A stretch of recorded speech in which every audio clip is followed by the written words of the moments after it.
सुनती हो जी, रामलीला के दिन चल रहे हैं और रामलीला में वहाँ पर कुछ रोल मिल रहे हैं, तो हाँ हाँ कर लो ना। आप तो पहले से रामलीला करते आए हो और आप तो एक्टिंग भी बहुत अच्छी अच्छी कर लेते हो, कर लो अगर मन करता है। लेकिन समस्या एक आ गई है, धर्मपत्नी की समस्या एक है कि वहाँ पर राम की सेना में जो भर्ती हो रही थी ना, वो तो फुल हो चुकी है। अच्छा, लेकिन होना तो श्री राम जी की सेना में ही चाहिए था ना।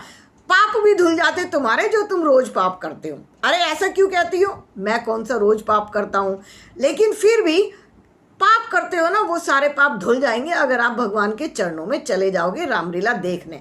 नहीं ना, बात तो यहीं पर अटक रही है कि रामलीला में राम की सेना में नहीं है, रावण की सेना में हो जाओ, भर्ती कर लो, तो वो 1,000 रुपये दे रहे हैं।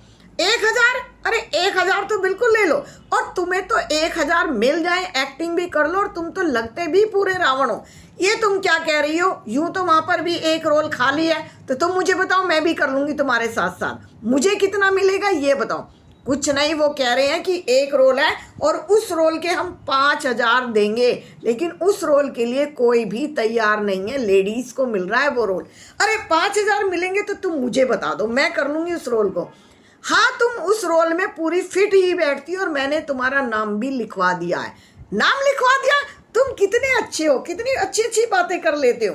तुम 5,000 दिलवाओगे और मुझे रोल भी दिलवा रहे हो, लेकिन ये तो बताओ कि वो रोल कौन सा है। भाग्यवान, गुस्सा मत करना, मैंने तुम्हारे हिसाब से मैंने रोल लिया है और तुम मुझे कुछ नहीं कहोगी, ये पहली शर्त है।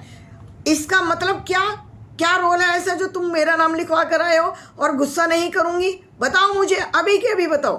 भाग्यवान, सुपंखा का रोल है और इस रोल को करने के लिए कोई भी लेडीज तैयार नहीं हुई है, इसलिए उन्होंने उसे 5,000 रुपये में रखा है।